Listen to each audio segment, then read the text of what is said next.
నమస్తే, welcome to mid day debate. నేను భవాని. తెలంగాణ రాజకీయాలు ఇప్పుడు అత్యంత వేగంగా ఊహించని మలుపులు తిరుగుతున్నాయి. పశ్చిమ బెంగాల్లో ఏ రకంగానైతే పంతం నెగ్గించుకుని అధికారాన్ని హస్తగతం చేసుకుందో, ఇప్పుడు అదే వ్యూహంతో బీజేపీ అధిష్టానం తెలంగాణపై పూర్తి స్థాయిలో ఫోకస్ పెట్టింది. ఇందుకోసం ఎంత దూరమైనా వెళ్లేందుకు, ఎవరినైనా కలుపుకునేందుకు కమలనాథులు సిద్ధమయ్యారు. ఇక దీనికి నిదర్శనమే మొన్న సికింద్రాబాద్ బహిరంగ సభలో ప్రధాని నరేంద్ర మోదీ చేసిన సంచలన వ్యాఖ్యలు. రేవంత్ రెడ్డి నాతో చేతులు కలిపితే తెలంగాణను మరింత వేగంగా అభివృద్ధి చేస్తానంటూ మోదీ బహిరంగంగానే ప్రకటించడం ఇప్పుడు రాష్ట్ర రాజకీయాల్లో పెను దుమారాన్ని రేపుతోంది. అయితే ఈ వ్యాఖ్యలతో అటు కాంగ్రెస్ పార్టీలోని రేవంత్ రెడ్డిపై కూడా అనుమానాలు వ్యక్తమవుతున్నాయని కూడా తెలుస్తోంది. ఇటు బీఆర్ఎస్ దీనిపై గట్టిగా కౌంటర్ కూడా ఇస్తోంది. మరోవైపు తెలంగాణలో అధికారంలోకి వస్తే సీఎం అభ్యర్థులు ఎవరు అనే దానిపై బీజేపీలో అంతర్గత యుద్ధమే నడుస్తోంది.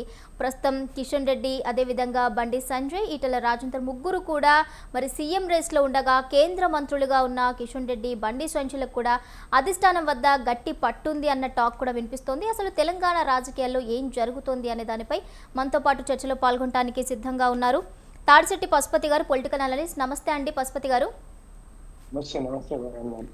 ఎస్, అదేవిధంగా ఉప్పల లక్ష్మణ్ గారు ఉన్నారు, సీనియర్ జర్నలిస్ట్. నమస్తే అండి లక్ష్మణ్ గారు. అదేవిధంగా ప్రభాగౌడ్ గారు ఉన్నారు, బీజేపీ స్పోక్స్ పర్సన్. నమస్తే అండి ప్రభాగౌడ్ గారు. ఎస్ ప్రభా గారు, ముందుగా మీరు చెప్పాలి, అసలు బీజేపీ ఏం చెయ్యాలి అనుకుంటోంది, ఏ వ్యూహంతో ముందుకెళ్తోంది? ఓకే, పశ్చిమ బెంగాల్లో మనం చూసాం పంతం నెగ్గించుకుంది, అదేవిధంగా మరి తెలంగాణను కూడా టార్గెట్ చేసింది అనుకోవచ్చు అంటారా? ప్రజాపాలన కావాలన్నది ప్రజలు కోరుకుంటున్నారు. దానిలో భాగంగానే ఎస్ఏఆర్ అనేది మేము పెట్టడం జరిగింది. ఏదైతే ఎస్ఏఆర్ మనం పెట్టామో, ఆల్రెడీ వెస్ట్ బెంగాల్లో ఎవరైతే చనిపోయిన వాళ్ళ ఓట్లు ఉన్నారో, దొంగ ఓట్లు ఉన్నారో, నెక్స్ట్ మైగ్రెంట్స్ ఓట్లు ఉన్నాయో, ఇవన్నీ కూడా తీసేగా యాక్చువల్ ఓటింగ్ అనేది వచ్చింది. కాబట్టి ప్రజాపాలన వెస్ట్ బెంగాల్లో వచ్చిన విషయం మనందరికీ తెలుసు. సో అదే విధంగా తెలంగాణలో కూడా ప్రజాపాలన వస్తుంది. ప్రజాపాలన అంటే భారతీయ జనతా పార్టీ ఖచ్చితంగా వచ్చి తీరుతుంది. ఎందుకంటే ఇక్కడ కూడా చాలా దొంగ ఓట్లు, రోహింగ్యా సంబంధించిన ఓట్లు, ఇంకా అనకూడదు కానీ చనిపోయిన వాళ్ళ ఓట్లు, అందరి ఓట్లు కూడా చాలా కొన్ని లక్షలు ఉన్నాయి. సో అవన్నీ తీసేస్తే ఖచ్చితంగా మాకు మళ్ళీ మా భారతీయ జనతా పార్టీ వస్తుంది. మాకు ఎటువంటి అనుమానం కూడా లేదు. ఎందుకంటే ఇప్పుడున్న కాంగ్రెస్ ప్రభుత్వం ఇచ్చిన మాటలు అన్ని పేపర్లకే పరిమితం తప్పగానే నిజంగా మహిళలకు కానీ, నిరుద్యోగులకు కానీ, వృద్ధులకు కానీ వీళ్ళు చేసింది ఏదైనా ఉందా అనేది మనకు తెలుసు. క్లియర్గా వీళ్ళు చేసింది ఏదీ లేదు. రైతులకు కూడా ఏమైనా చేశారా అంటే, రైతులు చచ్చిపోతున్నారు ఏమి ఫెసిలిటీస్ లేక, అట్లా పరిస్థితి ఉంది. నిరుద్యోగులకి అంతా వీళ్ళు ఓన్లీ లెక్కల్లోనే చెప్తారు ఇన్ని అని తప్ప, కానీ రియాలిటీ చూస్తే నిరుద్యోగులకు కూడా ఉద్యోగాలు లేవు. మహిళలకేమో 2.5 సంవత్సరాలు అయిపోయింది కానీ ఇంకా వాళ్ళు ఇచ్చిన హామీ అనేది ఇవ్వలేదు. ఇంకా ల్యాప్టాప్లు, స్కూటర్లు, తులం బంగారాల విషయం అయితే పగటి కళ్ళగానే ఉంటుంది అన్న విషయం అందరికీ తెలుసు. మనం ఇప్పుడు డెవలప్మెంట్ అంటే ఏం చేయాలండి? ఇప్పుడు మౌలిక సదుపాయాలు ఎక్కడెక్కడ లేవో అక్కడక్కడ మనం ఏర్పాటు చేయాలి. కానీ మనం చూస్తే ఇప్పుడు హైదరాబాద్ లో చూస్తే, ఎగ్జాంపుల్ జూబుల్ హిల్సే చూస్తే ఎంతవరకు మౌలిక సదుపాయాలు ఉన్నాయో మీరు చూడండి. ఏరియాస్ లో ఎక్కడ కూడా లేవు. అవే గొంతులు, అవే స్ట్రీట్ లైట్స్ ప్రాబ్లము, అన్ని డ్రైనేజ్ వ్యవస్థ అట్లానే ఉంది, తాగునీరు వ్యవస్థ అట్లానే ఉంది, అన్ని అట్లానే ఉన్నాయి. ఏవి ఎక్కడ కూడా ఎటువంటి మార్పు అనేది లేదు. ఇంకొక 2.5 సంవత్సరాలకు కూడా అట్లానే ఉంటది. అయితే రేవంత్ రెడ్డి గారు చేసే పని ఏంటంటే, ఆయన కూర్చుని ఆయన కాపాడుకోవాలి కాబట్టి ఆయన కామారెడ్డిలో ఒక డిక్లరేషన్ ఇస్తాడు, వరంగల్లో ఒక డిక్లరేషన్ ఇస్తాడు, ఒక్కొక్క దగ్గర ఒక్కొక్క డిక్లరేషన్ ఇస్తారు. ఇంకా అదే విధంగా బీఆర్ఎస్ పార్టీ కూడా ఇంకా నెక్స్ట్ ఎలాగైనా నా కొడుకుని సీఎం, కేటీఆర్ని సీఎం చేయాలని ఒక ఆలోచనతో అతని భవిష్యత్తు కోసం ఈయన కూడా ఫామ్ హౌస్ నుంచి మెల్లగా బయటకు వచ్చి మళ్ళీ ఒక ఏరియాకి వెళ్ళి వీడింత వాడింత అని చెప్పి ఈయన కూడా మాట్లాడుతున్నారు. ఇద్దరు చేయడం వల్ల ఏమవుతుందంటే ప్రజలకు ఉపయోగం ఏం లేదు. ప్రజల డబ్బుని వీళ్ళు సభలు పెట్టి దుర్వినియోగం చేయడం తప్ప, వాళ్ళ బస్సులు ఉపయోగించుకొని ప్రజలను తరలించుకోవడం తప్ప కానీ ఉపయోగం ఏముంది చెప్పండి? ఇప్పుడు ఎగ్జాంపుల్ చూస్తే నిన్న మా నిజామాబాద్ మా ఎంపీ గారు మాట్లాడారు, జిల్లాని ఏమైనా అభివృద్ధి చేశారా? ఇక్కడ రైతుల సమస్యలు రాష్ట్ర ప్రభుత్వం పూర్తిగా నిర్లక్ష్యం చేస్తుందని ఆయన క్లియర్ గా మండిపడ్డారు. ఎందుకంటే జిల్లాకి రావాల్సిన నిధులేవి, కేటాయింపులేవి అనేది క్లియర్ గా మాట్లాడారు. ఇప్పుడు ఆయన అన్న దాంట్లో తప్పేమని చెప్పండి. ఓటుకు నోటు కేసు, సిబిఐ ఎంక్వైరీ గురించి ఆయన మాట్లాడారు. అందులో తప్పేముంది? అవునా?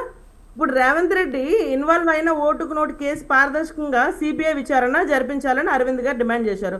అందులో తప్పేముంది? నిజంగానే చేయించాలి కదా, ఎందుకంటే ఇప్పుడు ఈయనేమి ముద్దాయి లేకుండా ఈయన కూడా నేరస్తుడే కదా. సో ఇప్పుడు ఏంటంటే వీళ్ళు మాట్లాడేది, వీళ్ళు ఏం పనులు చేయరండి. కాంగ్రెస్ పార్టీ ఏం చేయదు, బిఆర్ఎస్ పార్టీ ఏం చేయదు, కాకపోతే దుష్ప్రచారాలు మాత్రం బాగా చేస్తాయి. ఇప్పుడు వాళ్ళు 10 ఏళ్ళ పాలనలో ఉన్నప్పుడు ఎన్ని అన్యాయాలు జరిగినాయో అందరికీ తెలుసు. వీళ్ళు 2.5 సంవత్సరాల్లో మొన్నటికి మొన్నే శంకర్ గౌడ్ చనిపోయాడు, ఆర్టీసీ ఆయన చనిపోయాడు, కార్మికుడు చనిపోయాడు. సో ఇలా వీళ్ళు చేస్తున్న పనులన్నీ చూసి ప్రజలు వీళ్ళు ఏమైనా కావాలని కోరుకుంటారా? మీరే చెప్పండి. నాకు తెలిసినంత వరకు కోరుకోరు.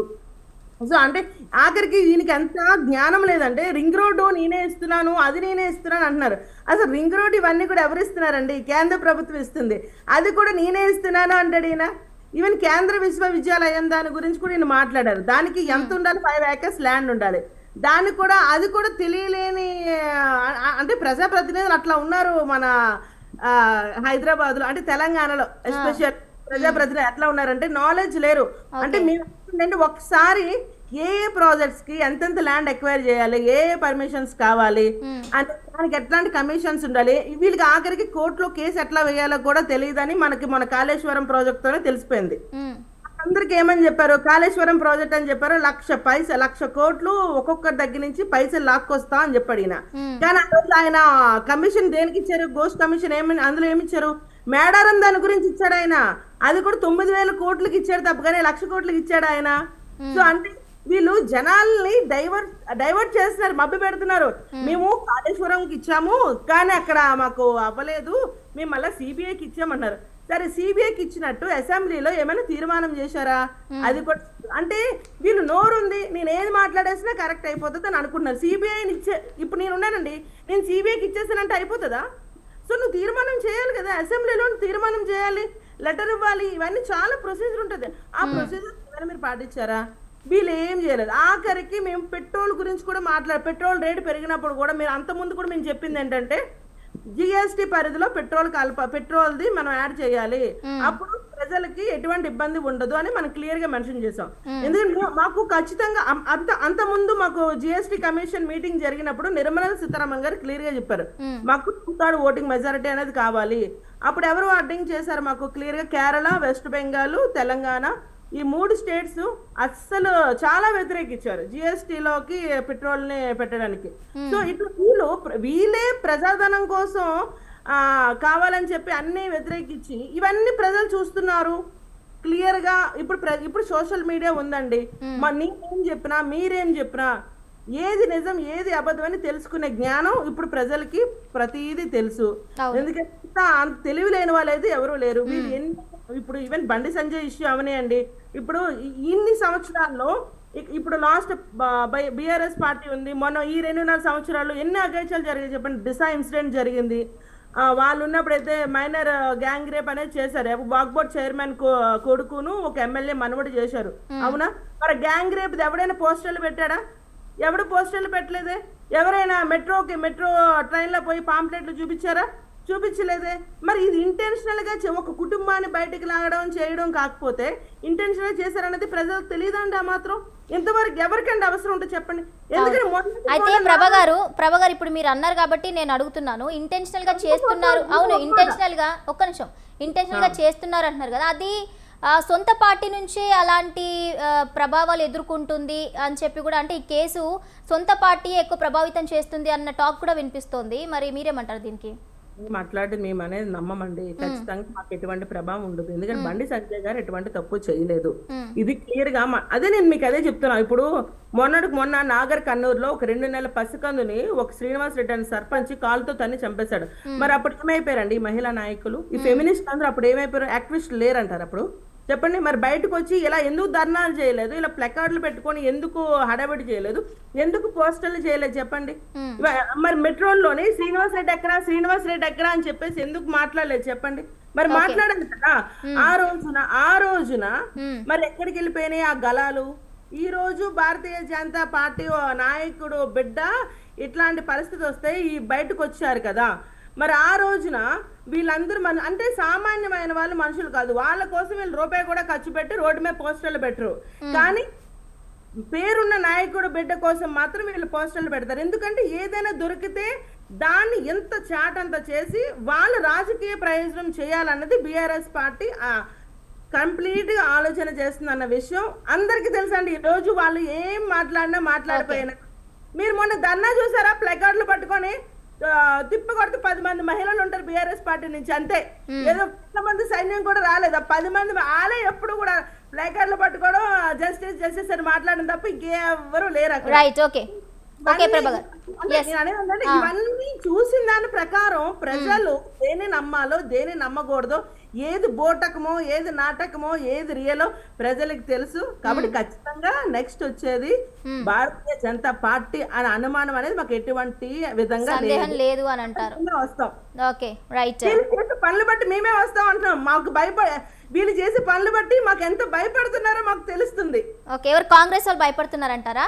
కాంగ్రెస్ భయపడుతున్నారు, బీఆర్ఎస్ భయపడుతున్నారు. కాంగ్రెస్ అయితే మీరు చూడండి, చెప్తున్నా 2.5 సంవత్సరాల్లోగా రేవంత్ రెడ్డి వచ్చి మా బీజేపీ కండు వేసుకోకపోతే మీరు అడగండి. యా, దీని గురించి మనం నిరంజన్ గారిని అడుగుదాం. నిరంజన్ గారు కూడా జాయిన్ అయ్యారు, కాంగ్రెస్ లీడర్. నమస్తే అండి నిరంజన్ గారు. నమస్తే అండి. నమస్తే నిరంజన్ గారు, మరి మీరేమంటారు? ఇప్పటి వరకు మరి ప్రభా గౌడ్ గారు మాట్లాడిన వ్యాఖ్యలు అయితే మీరు విన్నారు. ఎస్, లాస్ట్ కూడా ఒక వ్యాఖ్య కూడా చేయడం జరిగింది. సో మీ సమాధానం ఏంటి దానికి సంబంధించి? ప్యానెల్లో ఉండే పెద్దలకు, మీకు, అదేవిధంగా స్వతంత్ర టీవీ ప్రేక్షకులకు నా యొక్క నమస్కారాలు. ముందుగా నేను మేడం గురించి మాట్లాడడం కానీ బీజేపీ పార్టీ గురించి మాట్లాడను. ఇక్కడ వ్యవస్థలో మనకున్న టాపిక్ గురించి నేను మాట్లాడగలుగుతాను. వ్యవస్థలో బీజేపీ పార్టీ ఎక్కడ కూడా ప్రాధాన్యంగా ప్రజల కోసం పనిచేస్తున్నది అన్నట్టు కనిపిస్తలేదు. ఇంకోటి, తెలుపు డబ్బా పాత చింతకాయ పచ్చడిని కొత్తగా తిరగవాత పెట్టినట్టుగా ఈ రోజు కనబడుతుంది. ఎందుకంటే పాత చింతకాయ పచ్చడి ఎప్పటికైనా పాతదే, కానీ తిరగవాత పెడితే మనకు అన్నానికి కానీ ఎప్పుడైనా అవసరం పడుతుంది. అట్లా ఈరోజు తెలుపు డబ్బాలకే ఉపయోగపడతారు. కానీ బీజేపీ పార్టీ మాలబంగాల పార్టీ, అదేవిధంగా మతాల పార్టీ, కులాలను మతాలను రెచ్చగొట్టే పార్టీ, ప్రజల కోసం ఒక్క పని కూడా చేయని పార్టీ, కేవలం ఒక వర్గం కోసం దేశం మొత్తం బీసీ ఎస్సీ ఎస్టీని ఉపయోగించుకొని పనిచేసే పార్టీ ఏదైనా ఉందంటే అది బీజేపీ. అట్లాగే ఏదో చదివినరు అది ఇది అని మేడం గారు ఇందాక మాట్లాడుతున్నారు. ముఖ్యమంత్రి 7వ తరగతి చదివినా వాళ్ళకు ఏం వర్తించదు. 7వ తరగతి చదివి మేము డిగ్రీలు పట్టాలు తీసుకొచ్చిన అని చెప్పేసి మభ్యపెట్టి బీహార్లో ఒక ముఖ్యమంత్రిని చేసినా వాళ్ళకి ఏమి న్యాయాలు చట్టాలు వాళ్ళకి వర్తించవు. ఎందుకంటే వాళ్ళదే వేదం. ఈ దేశంలో మేము మాట్లాడిందే వేదం. హిందూవాదం అనేది ఒక వేదాన్ని పెట్టిండు. కానీ ప్రజలకు ఉపయోగపడి ప్రజల కష్ట నష్టాలను ఈరోజు ధరలు పెంచిండ్రు. మరి ఎందుకోసం పెంచిండ్రు? నువ్వు 24 మీరు ఏం మాట్లాడారు? అంతర్జాతీయంగా ఈరోజు ధరలు వారంలోనే దాదాపు ₹3.90 పెంచారు పెట్రోల్. అడిగే నాదుడు లేడని. అంటే మేము ఏం చేసినా అరాచకాలు చేసినా ఓకే, మహిళల గురించి మాట్లాడతారు. మహిళలకు కనీసం అవగాహన లేకుండా మాట్లాడితే కూడా బాధ అనిపిస్తుంటది. ఈ రోజు ఈ దేశంలో భద్రత ఉందా చెప్పండి? కాశ్మీర్ లో ఒక ఆడబిడ్డను ఏది ఆమె పర్యాటక పోతే డైరెక్ట్ వేరే దేశం కూడా వచ్చి చంపితే కూడా భద్రత సెక్యూరిటీ ఇవన్నీ దౌర్భాగ్య పరిస్థితి ఏందని ఉంటే అది బీజేపీ గవర్నమెంట్. అదే విధంగా ప్రతి రాష్ట్రంలో ఈ రోజు ఇంత గప్పాలు ఇంత చెప్తున్నారు కదా. ఈ రోజు మహిళల కోసం ఏ ఒక్క పథకం ఉంది, ఏ ఒక్క కార్యనిర్వాహకం సంబంధించిన దాంట్లో వాళ్ళ ప్రాధాన్యం ఉంది. ఒక నిర్మలా సీతారామన్ తప్ప, స్మృతి ఇరానీ తప్ప ఈ రోజు మహిళల గురించి కానీ చట్టాల గురించి కానీ ప్రజల గురించి కానీ పట్టించుకునే నాదుడు లేదు బీజేపీ పార్టీలో. వాళ్ళు కేవలం అధికార దాహం, అధికారం కోసం పూటకో రంగులు మార్చే ఊసిరివిల్లి టైపుగా ప్రవర్తిస్తారు. మళ్ళీ పైగా బీజేపీ కాంగ్రెస్ మాట్లాడుతుంటే కొద్దిగా దయ్యాలు వేదాలుగా అనిపిస్తుంది. ఎందుకంటే ఇక్కడ మనం అర్థం చేసుకోవాలి, బండి సంజయ్ గురించి వాళ్ళ పార్టీ కాంగ్రెస్ మాట్లాడినా టిఆర్ఎస్ మాట్లాడితే ఓకే, వాళ్ళ పార్టీ వాళ్ళే బండి సంజయ్ కొడుకు సరిగా లేని వ్యక్తి, బండి సంజయ్ కొడుకు ఒక్కసారి కాదు, 2 సార్లు కాదు, 3 సార్లు కాదు, ఉమ్, దాదాపు 20-30 సార్లు నల్లమల్లారెడ్డి గాని, సిఎంఆర్ గాని, మహేంద్ర టెక్ యూనివర్సిటీ గాని, ఇట్లా అన్ని యూనివర్సిటీలో కాలేజీలలో అరాచకం చేస్తుంటే వాళ్ళు ఏం చెప్పినా రాముడు అడ్డం వస్తాడు. రాముడు చెప్పిండా తప్పుడు చేయమని? రాముడు చెప్పిండా హిందూవాదం చెప్పిందా? ఉమ్, హిందూవాదము ఇట్లా ఆడపిల్లల్ని ఏడిపించి మాలభంగాలు చేయమని, ఏడిపించి పబ్బు కల్చర్ని చూపించమని రాముడు చెప్పిండా? ఉమ్, ఇట్లా అడిగితే ఈ రోజు శ్యామ్ లాంటి వ్యక్తులను తీసుకుపోయి అరెస్ట్ చేపిస్తాడు. ఆయన సెంట్రల్ మినిస్టర్ కాబట్టి వాళ్ళకు ఒక చట్టాలు ఉంటాయి. వాళ్ళకి నచ్చిన విధంగా, వాళ్ళు నచ్చిన రూట్ లో వాళ్ళు ఎవరు మాట్లాడితే వాళ్ళను ఇబ్బందులు పెట్టడానికి వాళ్ళకు అధికారం ఉంది కాబట్టి ఏమైనా చేస్తారు. ఉమ్, అదే విధంగా ఈ రోజు ఈ తెలంగాణలో మేము బీజేపీ పార్టీ వస్తుంది అని చెప్తున్నారు. ఉమ్, తెలంగాణలో పత్రిక చెప్పండి, మహబూబ్ నగర్ లో మీది ఏ కాన్స్టిట్యూన్సీ లో ఉంది? మీ నియోజకవర్గం బలంగా ఏ కాన్స్టిట్యూన్సీ లో ఉంది? అదే విధంగా రంగారెడ్డిలో, అదే విధంగా మీరు చూడాలి నల్గొండలో ఏ కాన్స్టిట్యూన్సీలో ఒక కాన్స్టిట్యూన్సీ చూపించండి, ఖమ్మంలో చూపించండి, వరంగల్లో చూపించండి. అంటే ఇక్కడ జనాన్ని మభ్య పెట్టడానికి ఎన్నైనా చెప్తామంటే ఇది ఒక ఉదాహరణ. ఉమ్, అంటే జనం ఉట్టిగా నమ్ముతారు. ఉమ్, జనం ఉట్టి ఏదో అరిటెలు చేస్తే మీడియాలో క్లోజ్ చేసినంత మాత్రాన చేస్తా అంటే అది పరిపక్వత లేని, అవగాహన లేని మాటలు అని చెప్తున్నా నేను. ఉమ్, ఎందుకంటే ఇక్కడ దాదాపు కొన్ని వందల ఏళ్ల నుంచి ఈడ తెలంగాణ వాదం ఉంది. తెలంగాణలో తెలంగాణ విధానంగా, తెలంగాణకు పనిచేసే విధంగా, తెలంగాణ ఆత్మ విధానంలో పనిచేస్తేనే అది ఏ పార్టీ అయినా ఉనికి నడుస్తుంది. ఈ రోజు బీజేపీ పార్టీ ఆ వాదంలో ఉందా? బీజేపీ ఉద్యమంలో తెలంగాణ పనిచేస్తున్నప్పుడు, తెలంగాణలో ఉద్యమంలో పనిచేసినప్పుడు బీజేపీలో ఒక్క నాయకుడైనా చూపించండి. అంటే ఇక్కడ వాళ్ళ అధికారం కోసము ఎంతమందినైనా మాయమాటలు చెప్తారు, ఎంతమందినైనా అరాచకాలు చేస్తారు. వాళ్ళని అడగవద్దు, ఎవ్వడు అడగద్దు, ఈ తెలంగాణ ప్రజలు అడగొద్దు, అదే విధంగా ఈ కాంగ్రెస్ కార్యకర్తలు అడగొద్దు, టిఆర్ఎస్ వాళ్ళు అడగదు. వాళ్ళు ఏం చెప్పినా తప్పుడు అక్కడ ఉండాలి. అట్లా ఉంటేనే వీళ్ళకు వాడు కరెక్ట్. అంటే ఈడ తెలంగాణలో ఉద్యమాల పొరిటిగడ్డ. ఈ పొరిటిగడ్డలో ప్రతి ఒక్క పౌరుడు ఒక విప్లవ వీరుడు. అది తెలియకుండా బీజేపీ వ్యక్తులు మాట్లాడుతున్నారు. ఏదో బీజేపీని ఇప్పుడే పూనించుకొని వచ్చినట్టు 30 ఏళ్ల నుంచి 100 ఏళ్ల నుంచి ఇది తెలుసుకోవాల్సిన, అవగాహన రహితంగా తెలుసుకోవాలి. మీకు కూడా కొంచెం కొన్ని తెలియాలి. తెలంగాణ ఉద్యమం అప్పుడు సుష్మా స్వరాజ్ గారు మాట్లాడారు. కాదు, తెలంగాణ ఉద్యమం అప్పుడు రాజ్నాథ్ ఇంట్లో వీళ్ళు కూర్చుంటే సుష్మా స్వరాజ్ గారు వచ్చి మాట్లాడారనే విషయం మీకు తెలియట్లేదు. తెలుసుకోండి ఫస్ట్. నిరంజన్ గారు, ప్రభాకర్ ఒక నిమిషం. ఓకే నిరంజన్ గారు, దేశ ప్రధాని ఒక డిగ్రీ సర్టిఫికేట్ దొంగతనంగా తీసుకొచ్చిన ఒక దొంగ ఈ రోజు ఏ యూనివర్సిటీ చెప్పమాను? దేశ ప్రధాని సన్నాసికి చట్టం కడితే నిరంజన్ గారు, పశుపతి గారు, నిరంజన్ గారు ఆగాలి. ఈ భారతదేశాన్ని అమెరికా మళ్ళీ టైం ఇస్తాను. పశుపతి గారితో మాట్లాడదాం. పశుపతి గారు, నిరంజన్ గారు, ఓకే అండి, ఓకే, మీ ఆవేదన మాకు అర్థమవుతుంది. మళ్ళీ టైం ఇస్తాను, మళ్ళీ చెప్పండి. పశుపతి గారు, అసలు ఇప్పుడు తెలంగాణ రాజకీయాలు ఎటువైపు మలుపు తిరుగుతున్నాయి అనుకోవాలి? మరి ఇప్పుడు వరకు కూడా ఇటు కాంగ్రెస్ అనుకోవచ్చు, బీజేపీ అనుకోవచ్చు, బీఆర్ఎస్ అనుకోవచ్చు, మూడు కూడా ఎవరికి వారు ధీమా వ్యక్తం చేస్తున్నాయి. అయితే మొత్తంగా చూసుకుంటే మరి కాంగ్రెస్ పాలనపై కూడా ప్రజల్లో వ్యతిరేకత వచ్చింది అంటూ అటు బీజేపీ, బీఆర్ఎస్ కూడా చెప్పుకుంటున్న పరిస్థితి మనం చూస్తున్నాం. అసలు ఏ విధంగా? రైట్, ఓకే పశుపతి గారు, ఒక్క నిమిషం, మనం అద్దంకి దయాకర్ గారితో మాట్లాడదాం. ఆయన ఫోన్ లైన్లో సిద్ధంగా ఉన్నారు. అద్దంకి దయాకర్ గారు, నమస్తే అండి. నమస్తే అమ్మా. నమస్తే దయాకర్ గారు, ఏం జరుగుతుంది అంటారు తెలంగాణ రాజకీయాల్లో? ఏం జరుగుతుందని అనిపిస్తుంది. వీళ్ళు ఏం ప్రచారం చేస్తుండ్రు అంటే ఇప్పుడు ప్రచారం అంతా నిజమే అనుకోమంటారా? ప్రచారం అంటే బ్యాడ్ ప్రచారం ఉంటది, ప్రాపగండా ఉంటది, పబ్లిసిటీ ఉంటది, లేదంటే టాక్టిఫుల్ గా కొన్ని నడిపే ప్రయత్నం చేస్తారు. వాటిని మనం నమ్మితే చాలా నష్టపోవాల్సి వస్తుంది, కష్టపడాల్సి వస్తుంది. మేజర్ గా మీ దృష్టికి వచ్చింది అంటే ఇప్పుడు బీజేపీ పశ్చిమ బెంగాల్ పై ఏ విధంగా టార్గెట్ చేసి అక్కడ ఆధిపత్యాన్ని సొంతం చేసుకుందో, అలాగే తెలంగాణపై కూడా టార్గెట్ చేసింది. తెలంగాణలో కూడా బీజేపీ ఒక వ్యూహాత్మకంగా అడుగులు వేస్తోంది. అన్న సమాచారం అయితే కూడా అంటే అనే వార్తలు చక్కర్లు కొడుతున్నాయి. మరి దీనికి సంబంధించి మీ యొక్క అభిప్రాయం ఏంటి? ఈ పరిస్థితుల్లో కూడా బీజేపీ ఇక్కడ బలం పొందుకుంటదని అనిపిస్తుందా మీకు? ఎంత నాయకత్వాలు ఏమి గందరగోళం, నాయకుల మధ్యన కొట్లాటలు, వాళ్ళ నాయకుల యొక్క సమస్యలు. పశ్చిమ బెంగాల్లోనంటే కమ్యూనిస్టు లేరు, టీఎంసీ ఉంది, అపోజిట్ గా వీళ్ళు 10 సంవత్సరాల నుంచి ఆపరేషన్ చేసింది. ఇక్కడ బీఆర్ఎస్ వాళ్ళతో కలిసే ఉండే. బీఆర్ఎస్ వాళ్ళని కాదని ఎట్లా వస్తారు?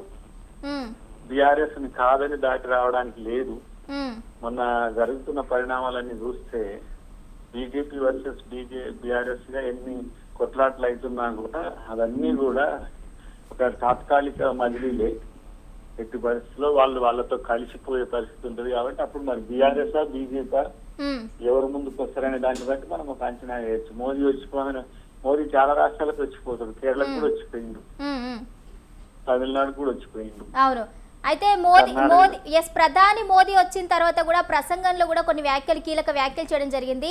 మేరేసే జోడో అంటూ కూడా మరి రేవంత్ రెడ్డిని ఉద్దేశించి అనడాన్ని ఏ విధంగా చూడాలంటారు?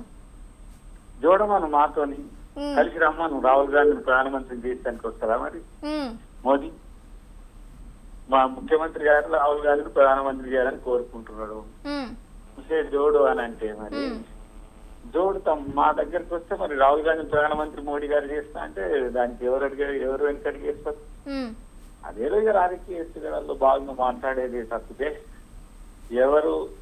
ఎవరు కూడా ఎలా ఎవరి రాజకీయ ప్రయోజనాల కొరకు వాళ్ళు చూస్తారు. బీజేపీ కూడా దానిలో భాగంగానే మేము వస్తాం అంటే ఇప్పుడు ఎన్ని రోజుల నుంచి కాలేదు. వాళ్ళు బలంగా క్షేత్రంలో లేరు కాబట్టి ఈ వ్యంగ్యాస్త్రాలు నేను వేయడం జరుగుతుంది. ఎందుకంటే మొన్న సర్పంచ్ ఎలక్షన్స్ లో ఎన్ని వచ్చినాయి, మున్సిపాలిటీలో ఎన్ని వచ్చినాయి, ఎమ్మెల్యేలు ఎన్ని వచ్చినాయి, ఎంపీలు ఎన్ని వచ్చినాయి. కాబట్టి పోతా ఉంటే పెర్ఫార్మెన్స్ తగ్గుతా ఉంది. బీఆర్ఎస్ కు వాళ్ళకు పొసగండి పడందే నెంబర్ 2 కొరకు కొట్లాడుతా ఉన్నారు ఇద్దరు. వాళ్ళు కొట్లాడి అప్పుడు వచ్చినాక మనం దాని మీద కామెంట్ చేయొచ్చు. కానీ అప్పటి వరకు ఉత్తగేదో ప్రచారం. వెస్ట్ బెంగాల్లో వస్తే కేరళ ఎందుకు రాలేదు, మరి తమిళనాడులో ఎందుకు రాలేదు? కాబట్టి అక్కడ వాళ్ళు ఆ క్షేత్రంలో ఎవరు బలంగా లేరు కాబట్టి వాళ్ళు అక్కడ లబ్ధి పొందగలిగింది. ఇక్కడ బలమైన నాయకుడు ముఖ్యమంత్రి గారు ఉన్నారు. ఆయన ఏమన్నాడు ఒక డైలాగ్, ఇద్దరు కలిసి వస్తారా విడిగా వస్తారా, ఎట్లొచ్చినా మిమ్మల్ని ఓడగొట్టడం ఖాయమని చెప్పి ఎప్పుడో స్టేట్మెంట్ ఉన్నది కదా. కాబట్టి ఏదో వాళ్ళు ఆశపడతారు. ఆశపడ్డంత మాత్రం అయితే ఇంటి కాదంటారు, జస్ట్ ఆశలు మాత్రమే. అంటే చేతలేమి ఉండవంటారు, మాటలే అంటారా? అంతవరకే కదా. అప్పటి వరకే ఇట్లా మీరు టీవీలు అన్ని అలర్ట్ అవడానికే మీరు వాళ్ళని ప్రచారం చేయడానికి ఉపయోగపడుతుంది చెప్తే కార్యక్రమంలో లేదు కదా. బలమైన నాయకులు లేకనే వాళ్ళు బలహీన పడుతున్న పరిస్థితిని గమనించి ఇంకా మా నాయకుడినే కంసేజోడి అన్నదని వాళ్ళు ప్రచారం చేసుకుంటారు. అంటే మీ నాయకులు బలంగా లేరనే కదా. రేవంత్ రెడ్డి గారి బలం మోడీ గారికి తెలిసింది కానీ ఇక్కడ బీజేపీ వాళ్ళకి తెలుస్తుంది, అది సమస్య. కాబట్టి డెఫినెట్ గా కాంగ్రెస్ పార్టీని 2034 వరకు వారే ముఖ్యమంత్రి అని చెప్తుంది. దానికి ఒక్క కౌంటర్ కూడా లేదు. కారణం ఏంటంటే అవును ఉండే అవకాశం ఉందని చెప్పి వాళ్ళు ఒప్పుకున్నట్టే అనుకోవాల్సిన అవసరం ఉంది. కానీ ఫస్ట్ బీజేపీలో ఆ 45లో ఎవరు ముఖ్యమంత్రి అయ్యారు కాదని చూసుకోమని. ఓకే, అయితే ఇప్పటి వరకు దయాకర్ గారు మరి బీఆర్ఎస్ పాలన చూసారండి. అదే విధంగా చూసుకుంటే ఇప్పుడు కాంగ్రెస్ పాలన కూడా చూస్తున్నారు ప్రజలు. కాబట్టి నెక్స్ట్ ఆప్షన్ బీజేపీయే అంటూ కూడా బీజేపీ కీలక నేతలు చెప్తున్నారు కదా. అంటే ఇప్పటి వరకు కూడా ఏదైతే పాలన జరిగిందో కాంగ్రెస్ పాలనపై ప్రజల్లో వ్యతిరేకత అనేది మొదలైంది అని చెప్తున్నారు. మీరు అన్న డైలాగ్ కేరళలో కూడా అన్నారు. ఎన్ని వచ్చినాయి సీట్లు? కాబట్టి అది కర్ణాటకలో ఎందుకు ఓడిపోయిండ్రు? వాళ్ళు గెలిచినే మీరు మాట్లాడుతున్నారు కానీ వాళ్ళు ఓడిపోయిన ఎందుకు ఓడిపోయిందని ఎప్పుడైనా మాట్లాడుతున్నామా మనం? ఓడిపోయిన వాటి గురించి కూడా మాట్లాడడం కానీ దాని గురించి కూడా వాళ్ళ దగ్గర సమాధానం ఏంటి అంటే మేము దాని మీద ఎక్కువ ఫోకస్ చేయలేదు అన్న డైలాగ్ వినిపిస్తుంది అక్కడ నుంచి. ఇప్పుడు ఫోకస్ ఇద్దరు కలిసి చేయమనండి లేకపోతే విడివిడిగా చేయమనండి, ఎట్లా వస్తారో రమ్మనండి. ఓడగొట్టే బాధ్యత రేవంత్ రెడ్డి గారిది. అది కాబట్టి వాళ్ళకు ఎవరన్నా మళ్ళీ ఫోన్ ఇన్లు వస్తే చెప్పండి, మరి ఇట్లా అంటుండు దయాకర్ గారు మీ దాంట్లో నాయకుడు ఎవరని అడగండి ఫస్ట్. మా దగ్గర రేవంత్ రెడ్డి గారిని పిసిసి చేసిన తర్వాత ఆయన ముఖ్యమంత్రి అభ్యర్థిగా మేము చెప్పకపోయినా ప్రజలు భావించింది దాన్ని ఆ వైపుగానే నడిచింది. ముఖ్యమంత్రి అయింది ఆయన. ఆయన ఎప్పటికీ చెప్తానే ఉన్నాడు నెక్స్ట్ టైం కూడా నేనే వస్తాను. అతను ముఖ్యమంత్రి అయితే అన్న నాయకుడు వాళ్ళు దాంట్లో ఎవరు లేరు, ఇటువైపు గాని అటువైపు గాని. ఉన్న కేసీఆర్ ఇంట్లోనే ఉన్నాడు, ఆయన వస్తాడు, ఆయన కొడుకు వస్తాడు, ఆయన అల్లుడు వస్తాడు, వాళ్ళ డైరెక్టర్ బయటికి వెళ్ళి వాళ్ళు కొట్లాడుకుంటుండ్రు, వీళ్ళు కొట్లాడుకుంటున్నారు. కాబట్టి ఇక కొట్లాడుకుంటూ వేసి వచ్చిన తర్వాత కదా చూసేది. కాబట్టి ఏదో సంబరానికి చేసుకోనండి ప్రకటనలు చేసి మనం కూడా ఇందాం, సంతోషపడదాం అంతవరకు. అంతే అంటారు. రైట్, థ్యాంక్ యూ దయాకర్ గారు. థ్యాంక్ యూ అమ్మా. మీ అభిప్రాయం వ్యక్తపరిచినందుకు థ్యాంక్ యూ సో మచ్ అండి. ఎస్ పశుపతి గారు మీరేమంటారు? విన్నారా దయాకర్ గారు? ఎగ్జిట్ అయిందా? ఎగ్జిట్ హలో, అయ్యి ఎగ్జిట్ అయిందా? Right, okay. ఈ స్వతంత్ర టీవీ ప్రేక్షకులకు, మీకు, మా ఛానల్ మిత్రులకు అందరికీ గుడ్ ఆఫ్టర్నూన్. ప్రధానంగా 3 పార్టీలు, మీరేమన్నారు ఒక ప్రశ్న, గతంలో బీఆర్ఎస్, ఇప్పుడు కాంగ్రెస్ పార్టీ, అవును, తర్వాత బీజేపీకి అవకాశం ఉంటుందని అంటారు. అంటే ఆప్షన్ గా అదే ఉంది అన్నట్టుగా మనకి వార్తలు వస్తున్నాయి కదా. సో ఇది సహజం, ఇది జనరల్ గా సహజం. ఉన్న వాళ్ళు ఓడిపోతామని చెప్పుకోరు, రాని వాళ్ళు, అధికారంలో లేని వాళ్ళు తప్పకుండా మాదే అధికారం అని చెప్తారు. ఇవాళ స్వతంత్ర భారతదేశంలో తెలంగాణ రాష్ట్రం, ఉమ్మడి ఆంధ్రప్రదేశ్ లో మనం ఏ పార్టీలు వచ్చినాయో మనందరికీ తెలుసు. కాంగ్రెస్ వచ్చింది, జనతా వచ్చింది, లేకపోతే టీడీపీ వచ్చింది, బీఆర్ఎస్ వచ్చింది, తర్వాత బీజేపీ వస్తుంది. అంటే ఇవన్నీ సహజంగా ఒక వ్యవస్థలో, ఒక వయసులో వచ్చేటువంటి మార్పులు ఎట్లుంటాయి, రాజకీయాల్లో కూడా రాష్ట్రాలలో అదే ఉంటుంది. ఇప్పుడు మాకు ఆ మిత్రుడు దయాకర్ గారు కూడా మా మిత్రుడే, అందుకే ఉన్నాడా లేడా అని అడుగుతున్నాను. ఎందుకంటే ఇప్పుడు మనం బీజేపీ పార్టీని గెలిచిన వాటి గురించి మాట్లాడుతున్నాం, గెలవని వాటి గురించి మాట్లాడుతున్నామా అని అన్నాడు. ఎవరు కూడా మాట్లాడారు. ప్రభుత్వాలు కూడా, ఏ ప్రభుత్వం అయినా, అది కేంద్ర ప్రభుత్వం, రాష్ట్ర ప్రభుత్వం, గత బీఆర్ఎస్ ప్రభుత్వం, కాంగ్రెస్ ప్రభుత్వం అని కాదు, వాళ్ళు ఏం చేశారో చెప్తున్నారు, కానీ చేయనివి ఏమైనా చెప్తున్నారా ఈ ప్రభుత్వం, కాంగ్రెస్ ప్రభుత్వం? గతంలో బీఆర్ఎస్ ఏమైనా చెప్పిందా? భవిష్యత్తులో బీజేపీ ఏమైనా చెప్తుందా? అంటే ప్రభుత్వాల యొక్క నైజం, పార్టీల యొక్క నైజం చేసింది చెప్తారు, చేయంది చెప్పరు. ఇది వాళ్ళు ఎవరినో ప్రశ్నించే దానికి ముందు వాళ్ళకు కూడా ఉండాలి. అదేవిధంగా ఇవాళ మీరు బెంగాల్ విషయానికి వచ్చినప్పుడు మీరు అంటున్నారు పంతం నెగ్గించుకున్నారు అన్నారు. పంతం నెగ్గలే, పంతం ఓడిపోయింది. ఆమె పంతం ఓడిపోయింది. ఎవరు?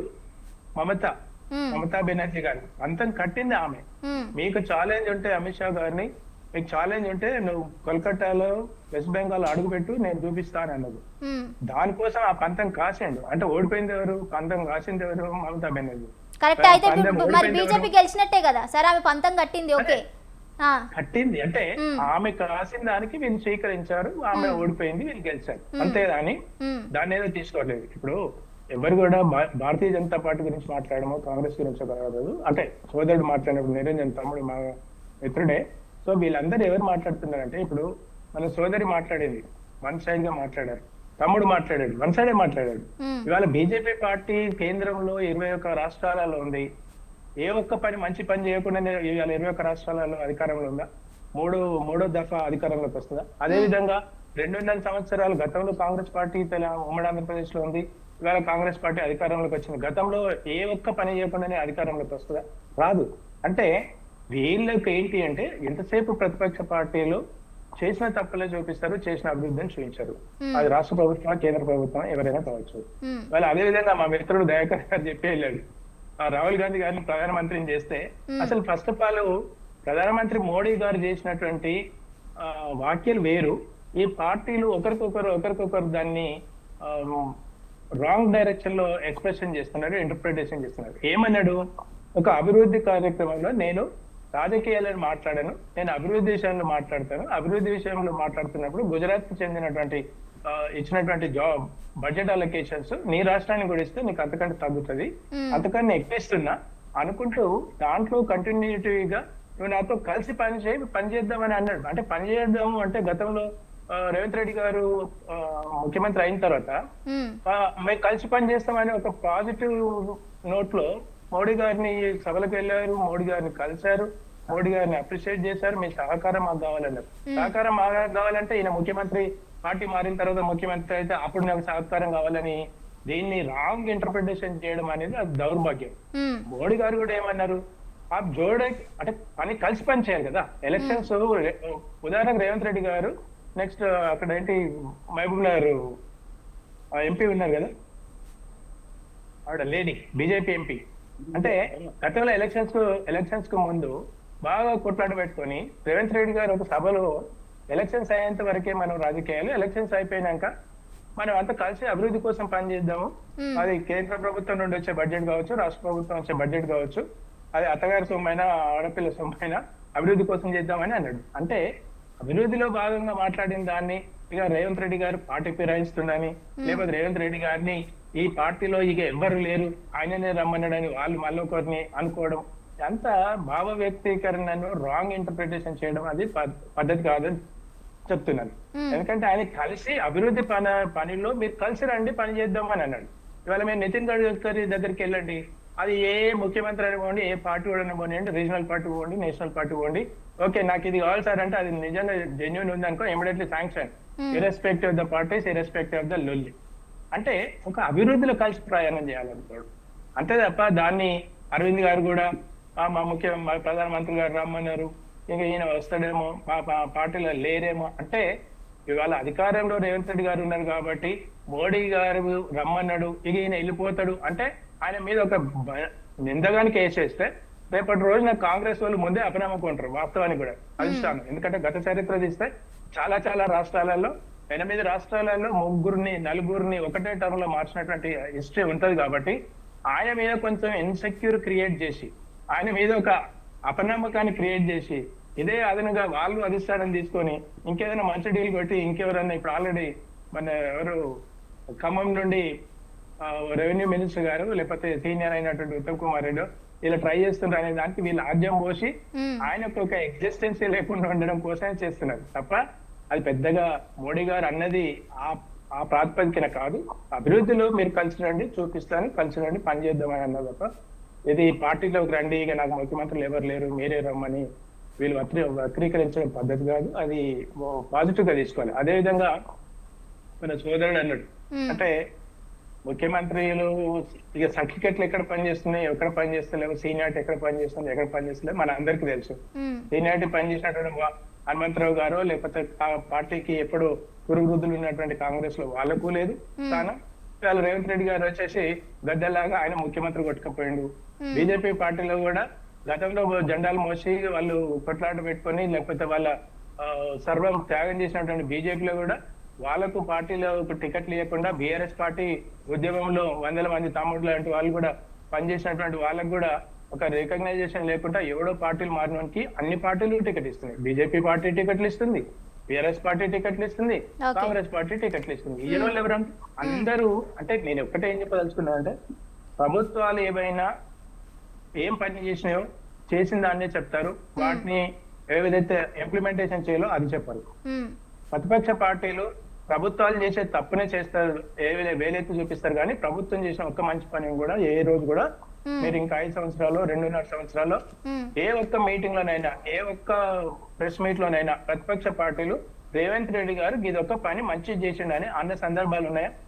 అదే విధంగా కాంగ్రెస్ రాహుల్ గాంధీ గారు లేకపోతే కాంగ్రెస్ పార్టీ వాళ్ళు బీఆర్ఎస్ పార్టీ వాళ్ళు బీజేపీ పార్టీకి ఇదొక్క పని మంచిగా చేసిందని అన్నారా?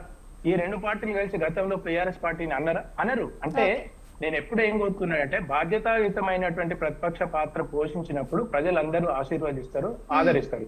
ఇంకా బండి సంజయ్ గారి విషయానికి వచ్చేస్తే బండి సంజయ్ అనే వ్యక్తి, బండి సంజయ్ అందులో కేసులో ఉన్నాడండి? అదే ఆయన A1 A2 A10 A11 ఉన్నాడా? అంటే కేసు చేసింది ఒకడు, వాడి పేరు పెట్టండి, ఆ భగీరథు వాడు ఎవడో ఆ పేరు పెట్టుకోండి, వాడి గురించి ఇంకొకరిని బదనాం చేయడం ఎందుకు? బండి సంజయ్ అంటే అబాస్ పాలు చేయాలనేటువంటి అక్కస్తోని ఫీల్ చేస్తున్నారు. ఇవాళ కేసులు పెట్టినంత మాత్రాన అవి ప్రూవ్ అవుతున్నాయని కాదు. మర్డర్లు శవాలు మనకు ప్రత్యక్షంగా అక్కడ కనిపించిన కేసులే మొత్తం 0 వస్తున్నాయి. రేవంత్ రెడ్డి గారు ఓటుకు నోటు కేసులో బ్యాగులో దొంగదావతనంగా ఉండేసి ఆ కేసులు దొరికినటువంటిదే ఇంతవరకు డీవియేషన్ ఉంది. పక్క రాష్ట్రంలో జగన్మోహన్ రెడ్డి గారు లక్షల కోట్లు అవినీతి చేసిండ్రు అంటే అది అట్లనే ఉంది. అదే కేసీఆర్ గారు కాళేశ్వరంలో 1,00,000 కోట్లు ముంచేసిండ్రు, లేకపోతే మొత్తం ATM కార్డు లాగా అయిపోయిందని స్వయాన ప్రధానమంత్రి గారు అన్నారు. అదే విధంగా మన రేవంత్ రెడ్డి గారు అన్నారు, ఎక్కడేసిన దొంగలు అక్కడనే ఉంది. అంటే వీళ్ళు కేవలం మీడియాల ముందు మాత్రమే వీళ్ళు వాళ్ళు ఇంకోరు అంటారు తప్ప కింది స్థాయి వాళ్ళు మాత్రమే ఆగం కావాలి, కింది స్థాయి వాళ్ళకి మాత్రమే కన్ఫ్యూజన్ ఉండాలి. పెద్దోళ్ళందరూ బాగానే ఉంటారు, ముఖ్యమంత్రులు, మంత్రులు, ఎమ్మెల్యేలు ఎవరు కూడా జైలుకు పోరు, ఎవరు కూడా వాళ్ళ కుటుంబం జైలు ఊసలు పెట్టినటువంటి లెక్క పెద్ద కష్టమైనటువంటి పని. ఇది ఓన్లీ జస్ట్ తమాషా నడిపేయడం కోసం ప్రభుత్వాలు పాలక పార్టీలు ఆడుతున్నటువంటి నాటకం తప్ప ఇవాళ ఏమీ జరగదు. Right, okay. లక్ష్మణ్ గారు, ఎస్, సికింద్రాబాద్ వేదికగా మరి సీఎం రేవంత్ రెడ్డికి ప్రధాని మోదీ ఒక ఆఫర్ అయితే ఇవ్వడం జరిగింది. అయితే దీని వెనుక ఉన్న ఆంతర్యం ఏంటి అనుకోవాలి? అంటే ఇప్పుడు కాంగ్రెస్లో ఉన్న ముఖ్య నేతలను బీజేపీ వైపు తిప్పుకుంటే కాంగ్రెస్ పట్టు కోల్పోతుంది అనుకోవాలా? తెలంగాణలో ఏ విధంగా చూడాలంటారు దీన్ని? భువన గారు, యాక్చువల్ గా ప్రధానమంత్రి సికింద్రాబాద్ లో మాట్లాడలేదు, అది అక్కడ హెచ్ఎస్సి మీటింగ్ లో మాట్లాడింది. ఓకే, ఎక్కడో ఒక దగ్గర మాట్లాడారు కాకపోతే ఒక ఆఫర్ అయితే ఇచ్చారు కదా రేవంత్ రెడ్డికి. లక్ష్మణ్ గారు,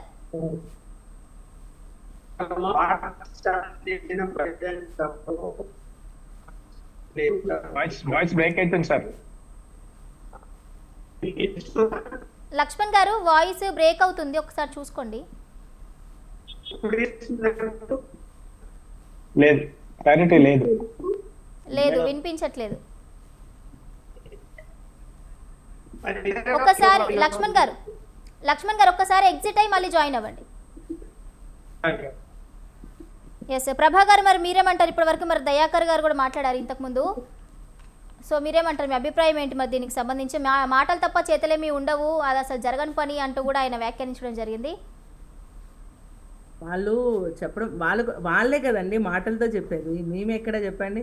వాళ్ళు ఎంతసేపు మాటలు డిక్లరేషన్స్ తప్ప పనులు ఏమైనా చేశారా? కాంగ్రెస్ పార్టీ చేయలేదు. వీళ్ళు ఇప్పుడు రేవంత్ రెడ్డి మా పార్టీలోకి వచ్చినంత మాత్రాన ఆయన ఏదో సీఎం అయిపోతారని అనుకుంటే ఎట్లాగా? అంతకుముందు కిరణ్ కుమార్ రెడ్డికి కూడా సీఎం ఇచ్చారు, మరి కిరణ్ కుమార్ రెడ్డి పార్టీ మారాడు, మరి ఆ పార్టీలో ఆయనకి సీఎం పదవి ఇచ్చేసారా? లేదు కదా. ఈ ఊహలు చాలా విధాలుగా చాలా మంది మాట్లాడుకుంటారు. పని చేస్తేనే ప్రజలు మనం నమ్ముతారు. ఫస్ట్ ఆఫ్ ఆల్ ఇప్పుడు మాకు మిగతా రాష్ట్రాల్లో ఎగ్జాంపుల్ కేరళకే తీసుకుందాం. ఫస్ట్లో అసలు ఏమీ లేదు మాకు, తర్వాత ఓట్ షేర్ పెరిగింది. తిరుచూరులో ఒక పార్లమెంట్ అనేది మేము గెలుచుకునే పరిస్థితికి మేము వచ్చాం. రాను రాను మేము ఓటు బ్యాంక్ అనేది పెంచుకుంటూ వెళ్తున్నాం ప్రతి స్టేట్లో. అది మీరు గమనిస్తున్నారో లేదో అది మీకు తెలియజేయాలి మీకు first of all. So next ఖచ్చితంగా మేము వస్తామన్న నమ్మకం 100% ఉంది. వీళ్ళు ఇప్పుడు చాలా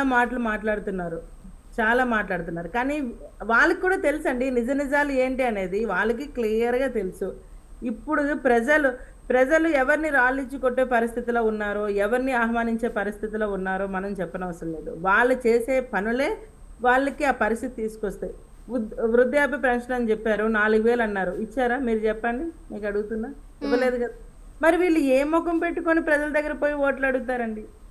అంటే ఇప్పుడు మనం ఓట్లు అడగాలంటే మాకు ఇది అమ్మ నాకు ఓటేయి అంటే ఎందుకు ఓటేయాలి అన్న దానికి వీళ్ళు ఆన్సర్ చేయాలి కదా. సరే, మహిళలకి 2,500 ఇస్తా అన్నారు, ఇచ్చారా? కామారెడ్డి డిక్లరేషన్లో ఎంత పచ్చి మోసం అంటే బీసీలకి 20,000 కోట్లు కార్పొరేషన్కి ఇస్తామని చెప్పారు, ఇచ్చారా? లేదే.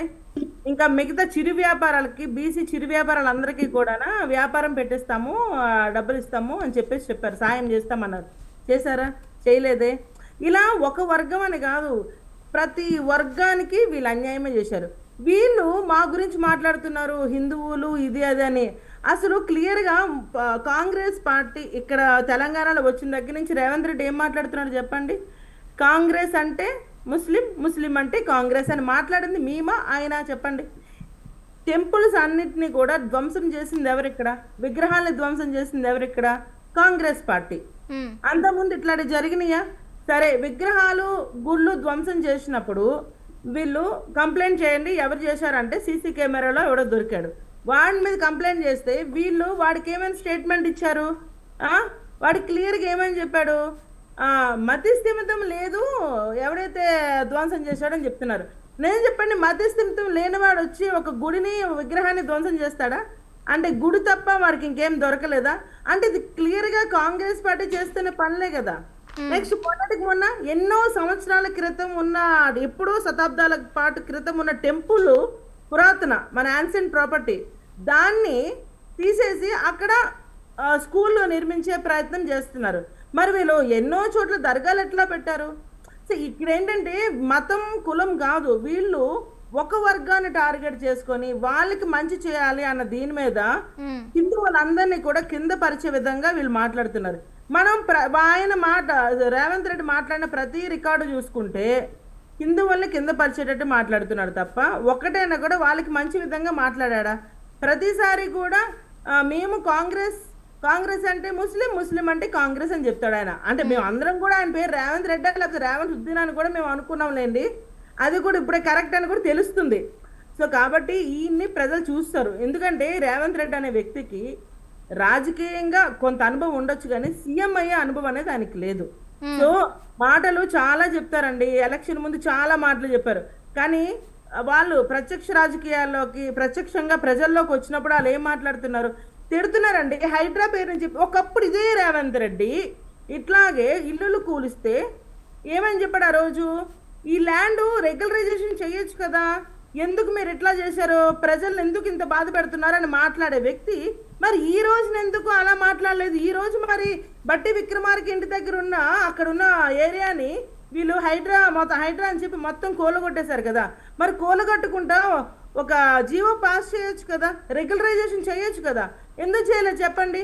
అంటే ఆయన పదవిలో లేనప్పుడు ఒకలా మాట్లాడతాడు, పదవిలో ఉన్నప్పుడు ఒకలా మాట్లాడతాడు. అప్పుడు పెట్రోల్ రేట్ల గురించి ఏం మాట్లాడారు? పెట్రోలు భారతీయ జనతా పార్టీని బీఆర్ఎస్ పార్టీ వాళ్ళే డబ్బులు దోచేసుకుంటున్నారు, మనకి పడేది 40 రూపాయలు అని చెప్పి ఒకప్పుడు మాట్లాడాడు. మరి ఈ రోజు అసలు మాట్లాడుతున్నాడా ఆయన? మేము దీని గురించి కూడా ప్రభాకర్ అధికారంలోకి వచ్చారు, మారిపోయారు. అంటే ప్రతి ఒక్కరిని కూడా ఈ విధంగా చూడాలంటారు. అధికారం ఉన్నప్పుడు ఒకలాగా, అధికారం లేనప్పుడు ఒకలాగా. మరి మనకు క్లియర్ తెలుస్తుంది కదండి. అధికారం మనం ఏ గవర్నమెంట్ ని పర్టికులర్ గా చెప్పాల్సిన అవసరం లేదు. ఏ గవర్నమెంట్ అయినా కూడా ఆ విధంగానే ఉంటుంది. ఇప్పుడు ఎస్పెషల్ రేవంత్ రెడ్డి ఏం చెప్తున్నాడండి?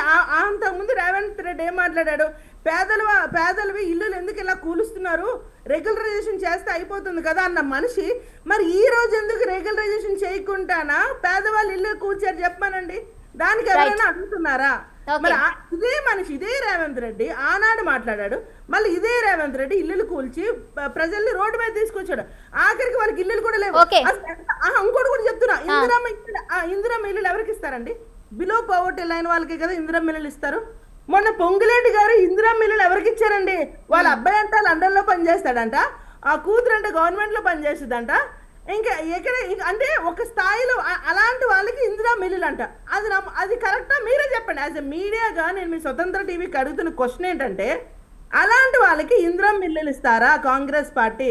అంటే అది ఏ విధంగా వాళ్ళ వ్యవస్థ పనిచేస్తుంది? నిజంగా ప్రజలకి అవసరమైన విధంగా పనిచేస్తుందా, లేకపోతే పైపైన మెరుగులకి వాళ్ళు పనిచేస్తున్నారా? ఇందిరా మిల్లులు ఆమె ఓపెన్ గా చెప్పింది స్టేట్మెంట్ మైక్ లో, మా అబ్బాయి లండన్ లో ఉంటాడండి, మా అబ్బాయి లండన్ లో పనిచేస్తాడు, మా అమ్మాయి గవర్నమెంట్ జాబ్ చేస్తుంది, లేకపోతే ఇంకో దగ్గర పని చేస్తున్నాము అంటే వాళ్ళకి ఇందిరా మిల్లులు ఇచ్చారంటే వీళ్ళు ఏ విధంగా ఇల్లులు అమ్ముకుంటున్నారో అది కూడా మీరే ఆలోచన చేయండి. ఇవన్నీ ప్రజలు. రైట్, ఓకే ప్రభా గారు, లక్ష్మణ్ గారితో మాట్లాడదాం. లక్ష్మణ్ గారు ఇప్పుడు చెప్పండి, నా వాయిస్ క్లియర్ గానే ఉంది కదా? ఇంతకు ముందు అడిగిన క్వశ్చన్ కి మీ ఆన్సర్ ఏంటి? ఇప్పుడు ఓకే లక్ష్మణ్ గారు. అదే బహిరంగంగా ఆఫర్ ఇచ్చారు రేవంత్ రెడ్డికి ప్రధాని మోదీ. అంటే ఇప్పుడు రేవంత్ అంటే ఇప్పుడు రాజకీయంలో ఇప్పుడు ఎవరైతే ఉన్నారో కాంగ్రెస్లో కీలక నేతలు ఎవరైతే ఉన్నారో అంటే వాళ్ళని బీజేపీ వైపు తిప్పుకోవడం వల్ల తెలంగాణలో కాంగ్రెస్ బలహీన పడుతుంది అన్న ఒక వ్యూహం ద్వారా అనుకోవచ్చు అంటారా? దీన్ని ఏ విధంగా చూడాలంటారా అని అడుగుతున్నా. ఇప్పుడు రెండు వార్తలు వచ్చే విధంగా తప్పదు. కాకపోతే అక్కడ అధికారిక సమావేశంలో పార్టీ సమావేశాలు చేయలేదు, బడ్జెట్ సభలో చేయలేదు. సో అధికార పార్టీ సమావేశాలు మనం గురించి కలిసి రావాలా అని చెప్పి చెప్తున్నారు, మాకున్నారు. అలాంటి పద్ధతిలో గుజరాత్ ఇస్తున్నారు, క్లారిటీ లేదు సార్ లక్ష్మణ్ గారు. ఓకే లక్ష్మణ్ గారు, ఏదో ప్రాబ్లం ఉంది మొత్తానికి, క్లారిటీ లేదు. వాయిస్ అయితే క్లారిటీగా రావట్లేదు లక్ష్మణ్ గారు, కట్ అవుతుంది. ఎందుకంటే సిగ్నల్ అవును అనుకుంటా, సిగ్నల్ ప్రాబ్లం వల్లే అనుకుంటా లక్ష్మణ్ గారు.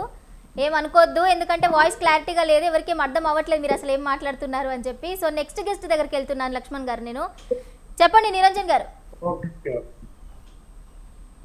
మేడం చెప్పండి. వినపడుతుందా మేడం? యా, వినిపిస్తుంది. వినపడుతుందా మీ మేడం? వాయిస్ క్లియర్ గానే ఉంది, చెప్పండి. మేడము ఇందాక ఏదో ముస్లిం పార్టీ ముస్లిం దిను రేవంత్ దిను అని చెప్తున్నది. మ్మ్. అదే విధంగా మరి మేము మా రేవంత్ రెడ్డి గారు ముస్లిం దిన్ రేవంత్ దిన్ అయితే మీ బీజేపీ పార్టీ ప్రధాన పార్టీ అంటే ప్రధాని ఆహ్వానిస్తున్నాడు మాతో పాటు పనిచేయండి అని. ఎందుకు అట్లా మరి? ఎవరికైనా అంటే ఇక్కడ అందుకనే కాదు, ఎక్కడైనా మేడం state ప్రభా గారు ఒక్క నిమిషం అండి, మధ్యలో ఇంటర్ఫియర్. ప్రభా గారు లేదు, I want clarify one thing. State government అయినా సెంట్రల్ గవర్నమెంట్ తో కలిసి పనిచేస్తేనే మీకు అభివృద్ధి ఉంటుంది అన్నది ఫస్ట్ క్లారిఫై చేసుకోండి ఫస్ట్ మీరు ఆ విషయం. ఎందుకంటే మీకు నిధులు రావాలి అంటే మీకు సెంట్రల్ నుంచి రావాలి, కాబట్టి కలిసి పనిచేస్తేనే మీకు అట్లానే మీ కాడ బదిలీ కలిసి చేయాలా? పనిచేస్తే వస్తుంది తప్ప కానీ మీరు రావడం కాదు వల్ల మేడం, మాకు అట్లానే ఇంటి మీ కూడా- ఓకే, ప్రభా గారు మా పార్టీ చెప్పండి మేడం. సిద్ధాంతాలను వదులుకొని మీ కాడ ఇప్పుడు చర్మలకు వర్మలకు భజన చేయాలనా? అంటే ఇక్కడ మేడం చెప్పేది కొన్ని నాకు బాధాకరంగా అనిపిస్తుంది. మ్మ్. ఆమె ఏదో వాళ్ళ పార్టీ కోవలో మాట్లాడాలి కాబట్టి మాట్లాడుతుంది. ఇక్కడ మోదీ నల్లధనం తీసుకొచ్చిండా, 100 స్మార్ట్ సిటీ చేసిండా, ఇట్లా ధరలు తగ్గిస్తా అని చెప్పిండు 2012 నుంచి 14 వరకు. అదే విధంగా 5 స్మార్ట్ సిటీలు తెలంగాణలో చేస్తాను అని చెప్పేసి 14-12లోనే చెప్పిండు. మ్మ్. ఈ రోజు 14-16లోనే చెప్పిండు. ఈ రోజు వరకు కూడా వాళ్ళు చెప్పినది ఏ ఒక్కటి కూడా చేయలేదు. ఈ రోజు భారతదేశంలో గుండు సూది నుంచి మొదలెట్టుకుంటే గుండు పిన్ను ఏది పెన్ను వరకు మొత్తం ఇంప్లిమెంట్ ఇండస్ట్రియల్ వైజ్ గా కానీ కారిడార్ కానీ ఐటీ కారిడార్ కానీ రియల్ ఎస్టేట్ కానీ అదే విధంగా అన్ని విధాలుగా భారతదేశాన్ని డెవలప్ చేసింది కేవలం కాంగ్రెస్ పార్టీ. మ్మ్. ఈ రోజు వీళ్ళు కొత్తగా ఏం చేశారంటే మహిళలను కించపరచడం, కానీ బయట మీడియాలో వచ్చేసి మేము మహిళలకు ఇస్తుంటే కాంగ్రెస్ అడ్డుకుంటుందని మహిళలను మాలభంగాలు చేయడం, మళ్ళా మహిళలను రేపులు చేయడం, అదే విధంగా కిడ్నాపులు చేయడం, అదే విధంగా ఒక ఎమ్మెల్యే స్థానం ఎంపీల స్థానం ఉంటూ కూడా ఆ ఎవరైనా కోర్టుకు వెళ్తే ఆ కోర్టులు న్యాయపరంగా కరెక్ట్ ఇస్తే ఆ న్యాయ చెప్పిన వాళ్ళను కూడా డిస్మిస్ చేసి చంపడాలు, ఇంత అరాచకాలు మణిపూర్ నుంచి మొదలు పెట్టుకుంటే కన్యాకుమారి వరకు కూడా మహిళకు భద్రత లేని దౌర్భాగ్యం ఏదైనా ఉంటే ఈ దేశంలో బీజేపీ పార్టీ ఒకటి. రెండోది తెలంగాణలో కాంగ్రెస్ పార్టీ గుళ్ళకు బళ్ళకు ఏమి ఇవ్వలేదని అంటుంది. 570 కోట్లు కేవలం గుళ్ళ కోసమే కేటాయించాం. ఎవరు చెప్పిండు మేడం? మీ ప్రధానమంత్రి ఏ రోజైనా ఒక గుడిని పట్టించుకున్నాడా, ఒక బడిని పట్టించుకున్నాడా? మీరు కావాలంటే ఒకసారి ఎంక్వైరీ చేయండి మీ డేటా. అంటే ఇక్కడ షోకేజీ డబ్బా మోయించడం, సెల్ఫ్ డబ్బా కొట్టడం తప్ప రియాలిటీలోకి వెళ్తలేరు బీజేపీ కార్యకర్తలు, బీజేపీ పార్టీ నాయకులు. మీరు కావాలంటే మేడారం జాతరని ఆదివాసీల జాతర కాదు, ఈ రోజు తెలంగాణలో 3.5 కోట్లు 4 కోట్ల ప్రజానీకము మేడారం జాతరకు సమ్మక్క సారక్కకు కదిలి వెళ్ళి అక్కడ 2.5 కోట్ల మంది అంటే అక్కడ 2.5 కోట్ల మంది దర్శనం చేసుకున్నారు. ఇది ఎవరి వల్ల? కాంగ్రెస్ వల్ల కాదా? అదే విధంగా భద్రాచలం కానీ, అదే విధంగా నాగోబ జాతరను కానీ, అదే విధంగా లక్ష్మీ నరసింహస్వామికి కానీ ఇట్లా ప్రతి టెంపుల్ కి కొన్ని నిధులు ఇస్తున్నారు. అది ఎక్కడ పోతుంది అంటే మేడంకు అవగాహన ఉందో లేదో తెలియక మాట్లాడుతుందో తెలియదు కానీ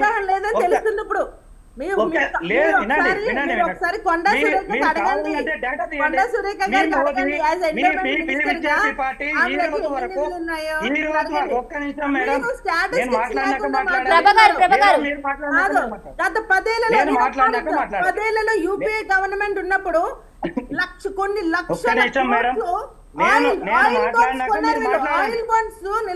రైట్, ఓకే. ప్రభా గారు నిరంజన్ గారు, ఒక్క నిమిషం ఆగాలండి, మధ్యలో ఇంటర్ఫియర్ అవ్వకండి, ఒక్క నిమిషం. నేను ఇంటర్ఫియర్ అవ్వలేదు, మీరు మీరేం చెప్తున్నారో చెప్పి నిరంజన్ గారు మాట్లాడండి. నిరంజన్ గారు మీరు ఏం చెప్పాలనుకుంటున్నారో తొందరగా కంక్లూజన్ ఇవ్వండి. మేడం, ఇక్కడ ఈ తెలంగాణలో వీళ్ళు బీజేపీ మతం అని చెప్తున్నారు కదా, ఈ మతం పార్టీయే ఈ రోజు తెలంగాణ హిందువులకు ఎన్ని చట్టాలు తీసుకొచ్చిండ్రు, తెలంగాణలో ఎన్ని దేవుళ్ళను ఎన్ని దేవాలయాలను పట్టించుకున్నారో ఒక్కసారి హిస్టరీ చేయండి.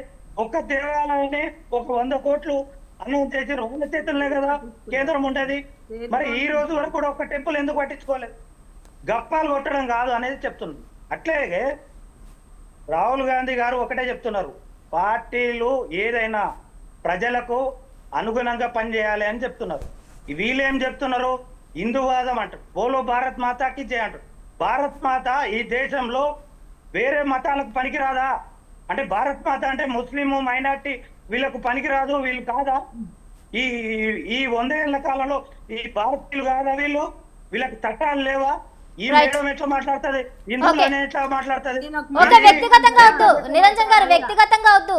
ప్రస్తుతం టాపిక్ ఏం జరుగుతోంది, దాని గురించి తెలంగాణలో ఏం నడుస్తోంది దాని గురించి మాట్లాడండి. వ్యక్తిగత విమర్శలు వద్దు. నిరంజన్ గారు నిరంజన్ గారు ఒక నిమిషం ఆగాలి. నిరంజన్ గారు ఒక నిమిషం ఆగాలండి, మన దగ్గర సమయం లేదు. ఒక నిమిషం ఆగాలి, అందరు కంక్లూజన్ తీసుకోవాలి. ఒక్క నిమిషం ఆగాలి. వాళ్ళు ఒక్కటే ఒక క్వశ్చన్ అడుగుతాను, ఒకసారి ఆగమనండి, నేను చెప్తా. నిరంజన్ గారు డిబేట్లకు రావద్దు. నిరంజన్ గారు ఒక్క నిమిషం. నిరంజన్ గారు ఒక నిమిషం ఆగాలి. మీకు ఇప్పుడు నేను ఒకటే క్వశ్చన్ అడుగుతున్నానండి, ఏం అడగను. ఇప్పుడు అసెంబ్లీలో వందే మాత్రం అనేది అందరికి సంబంధించిన గేమా కాదా? దానికోసం ఎంతో మంది, కొన్ని లక్షల మంది చనిపోయారు. రైట్, ఓకే నిరంజన్ గారు ప్రభ గారు టాపిక్ డైవర్ట్ అవుతుంది. ప్రజెంట్ కాదు తెలంగాణలో అసలు బీజేపీ ఫ్యూచర్ ఏ విధంగా ఉండబోతుంది దాని గురించి, అయిపోయిన వాటి గురించి మాట్లాడుతున్నప్పుడు ఆ రోజు వందే మాత్రం గేమ్ జరుగుతున్నప్పుడు బయటికి వెళ్ళిపోయారు ఎంఐఎం పార్టీలు. మళ్ళీ దాని గురించి వీళ్ళు ఏం స్టేట్మెంట్ ఇచ్చారు? Right, okay. పశుపతి గారు ఇప్పుడు మామూలుగా చూసుకుంటే, అంటే ఇప్పుడు తెలంగాణలో బీజేపీలో జరుగుతున్న తాజా పరిణామాలను బట్టి చూసుకుంటే, ఇప్పుడు బండి భగీరథ విషయం కావచ్చు, లేదంటే ఇప్పుడు జరుగుతున్న తాజా పరిణామాలు ఏవైనా కావచ్చు, సో అవి బీజేపీ పైన ప్రభావం చూపే అవకాశం ఉన్నాయి అనుకోవచ్చు అంటారా? ఉండదండి, ఎందుకంటే బండి సంజయ్ గారు స్వయంగా ఒక కేంద్ర మంత్రిగా ఉండి, లేకపోతే గతంలో ఒక పార్టీ ప్రెసిడెంట్ ఉండి, స్వయంగా ఆయన ఏదైనా కేసులో ఇరుక్కుంటే కొంత ప్రభావం ఉండేదే తప్ప, బండి కొడుకు మీ సోదరుడు మీరు చెప్పారు, నా చెల్లె తమ్ముడు చెప్పమని ఎవరు కూడా అది వాడు చేసినటువంటి పనికి అందరూ మరి ప్రశ్నించాలి. అది భగీరథకు సంబంధించినటువంటి విషయం. ఇవాళ రేవంత్ రెడ్డి గారు ఓటుకు నోటు కేసులో ఉన్నాడు అనుకోండి, అంటే అలా అన్నదమ్ములందరి మీద కేసు పెట్టిండ్రా? లేకపోతే వీళ్ళు కవిత గారు ఉన్నారు అనుకో, కవిత లిక్కర్ కేసులో ఉంటే ఆయన వాళ్ళ నాయన పోయిండు, వాళ్ళ తమ్ముడు పోయిండు, వాళ్ళ అక్క పోయిండు, వాళ్ళ చిన్నమ్మ పోయిందా? అంటే ఇవన్నీ వీళ్ళ అవకాశవాద రాజకీయాలు చేస్తారు తప్ప అది ప్రత్యేకంగా బీజేపీ పార్టీకి ఉండదు. అది వ్యక్తిగతంగా ఆయన ఉన్నాడు, ఆ కేసులోకి ఆయన సంబంధమే లేదు. నెక్స్ట్ ఇక్కడ మీరు ప్రధానంగా ఏమంటారంటే, తెలంగాణలో బీజేపీ పార్టీ బాగా వేయాలనుకుంటుందంటే ఎస్ సహజం. ఎందుకంటే మీరు పార్లమెంట్ ఎలక్షన్ లో రిజల్ట్ కనుక తీసుకుంటే తెలంగాణలో 60% అంటే 8 పార్లమెంట్ నియోజకవర్గాల్లో వాళ్ళు గెలిచారు. కాబట్టి అంటే గ్రామీణ ప్రాంతాల్లో కానీ అర్బనైజేషన్ లో కానీ వాళ్ళ బాగా ఉంది, వాళ్ళు ఓటేశారు. అది చదువుకున్న వాళ్ళు చదువుకుని వాళ్ళు అందరూ ఓటేశారు. ఆ సింబల్ అనేది రీచ్ అవుట్ అయింది. సో అక్కడ ప్రతి పార్టీకి ఒక అవకాశం ఉంటుంది, ఆశ ఉంటుంది. అక్కడ ఆశ ఉండడానికి కోసం ఒక అర్ధ రాష్ట్రంలో వాళ్ళ ప్రాతినిధ్యం పార్లమెంట్ లో ఉంది కాబట్టి ఆ దిశగా పనిచేసి మన పాలు కలపాలని అనుకుంటారు, తప్పలేదు. అది రాజకీయంగా రేపు కాంగ్రెస్ పార్టీ కావచ్చు, లేకపోతే కొత్త పార్టీ పెట్టినటువంటి ఎవరు కవిత గారు కూడా నేను వేరే పార్టీలో తెలుస్తా అనుకోవచ్చు. ఉదాహరణకి ఎంఐఎం పార్టీ ఉంది, ఎంఐఎం పార్టీకి దేశవ్యాప్తంగా ఎన్ని సీట్లు ఉన్నాయో మనకు తెలుసు. వెస్ట్ బెంగాల్ లో పోటీ చేసింది, మనకి ఎవరికి హక్కులేదు. అంటే ఎక్కడ వాళ్ళకు ఉన్నటువంటి వనరులు ఏంటి, మౌలిక వసతులు ఏంటి, వాళ్ళకు ఉన్నటువంటి కార్యకర్తల క్యాడర్ ఏంటి, వాటిని బేరీస్ వేసుకుని ఇక్కడ తెలంగాణ రాష్ట్రంలో కొంత ఆశాజనకంగా వాళ్ళకి కనిపిస్తుంది. కాబట్టి ఆ పారామీటర్స్ లో ఎమ్మెల్సీలో కానివ్వండి, ఎమ్మెల్యేలు కానివ్వండి, ఎంపీలు కానీ, నెక్స్ట్ సర్పంచ్లు మొన్న మనము ఎన్నిసార్లు మాట్లాడుకున్నా మనం ఓన్లీ అర్బనైజేషన్ లోనే ఉన్నారు, వీళ్ళు గ్రామీణ ప్రాంతాలలో లేరు అనుకుంటూ సుమారు 850 చిల్లర సర్పంచ్లు కూడా గెలిచారంటే అది గ్రామీణ ప్రాంతాల్లోనే కదా.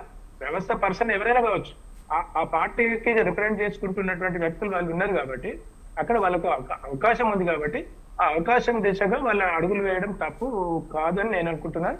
తప్పకుండా వాళ్ళు దానికి సంపూర్ణంగా ప్రయత్నిస్తారు. మోడీ గారు కానీ లేకపోతే అమిత్ షా గారు కానివ్వండి, వాళ్ళ అధినాయకత్వం పనిచేయడంలో మనం ఏం లేదు. ఇప్పుడు సోదరి అన్నట్టుగా లేకపోతే తమ్ముడు అన్నట్టుగా, ఇప్పుడు గతంలో ఇవాళ తెలంగాణ రాష్ట్రంలో రేవంత్ రెడ్డి గారి ఆధ్వర్యంలో కాంగ్రెస్ ఎందుకు అధికారంలోకి వచ్చింది? బీఆర్ఎస్ పార్టీ చేసినటువంటి తప్పిదాల వల్లనే రేవంత్ రెడ్డి గారు చెప్పగలిగాడు, ప్రజలకు అర్థం చేయగలిగాడు, ప్రజలకు ఒక కాన్ఫిడెన్స్ ఇవ్వగలిగాడు, ప్రజలకు వాళ్ళకు ఏం చెప్పాలనుకున్నాడు, ఏం చేయాలనుకున్నాడో చేసింది. అంటే ఆ విధంగా అధికారంలోకి వచ్చినప్పుడు ఇవాళ కాంగ్రెస్ ఓకే, పార్టీ పశుపతి గారు. వైఫల్యాలే ఒక్క నిమిషం, కాంగ్రెస్ పార్టీ చేసినటువంటి వైఫల్యాలని ఒక ప్రతిపక్ష పార్టీగా లేకపోతే అధికారంలోకి రావాలనుకున్నటువంటి పార్టీలు ప్రయత్నం చేస్తే అందులో ఎవరు ఎంతవరకు సఫలీకృతం అవుతారు, వీళ్ళు చేసేటువంటి స్వయం కృపారాధాలు ఏమైనా ఉంటే వాళ్ళు ఎప్పటికైనా అటు కళ్ళు తెరవాలి. అటు కాంగ్రెస్ పార్టీకి రేవంత్ రెడ్డి గారు కూడా నేనేం సూచిస్తున్నట్టే ఏవైతే కొన్ని కమిట్మెంట్స్ ఇచ్చారో నిరుద్యోగులకు, ఉద్యోగులకు, మహిళలకు, లేకపోతే ఇలాంటి సంక్షేమ పథకాలు వాళ్ళు కూడా మొత్తంగా తర్వాత ఇన్ ఫ్యూచర్ ఏం జరగబోతుంది అనేది కూడా వేచి చూడాలి అంటారు తెలంగాణ రాజకీయాల్లో. Right, okay, thank you Pashupati గారు. అండ్ అదేవిధంగా ప్రభాగౌడ్ గారు, నిరంజన్ గారు, ఉప్పల లక్ష్మణ్ గారు, థ్యాంక్ యూ సో మచ్ అండి డిబేట్లో పాల్గొని మీ యొక్క అభిప్రాయాన్ని వ్యక్తపరిచినందుకు. అదేవిధంగా అద్దంకి దయాకర్ గారు కూడా డిబేట్లో వచ్చి తమ యొక్క అభిప్రాయాన్ని వ్యక్తపరిచారు. Thank you. Right, thank you. చూసారు కదండి, ఇది ఇవాల్టి మీడియా డిబేట్. చూస్తూనే ఉండండి స్వతంత్ర.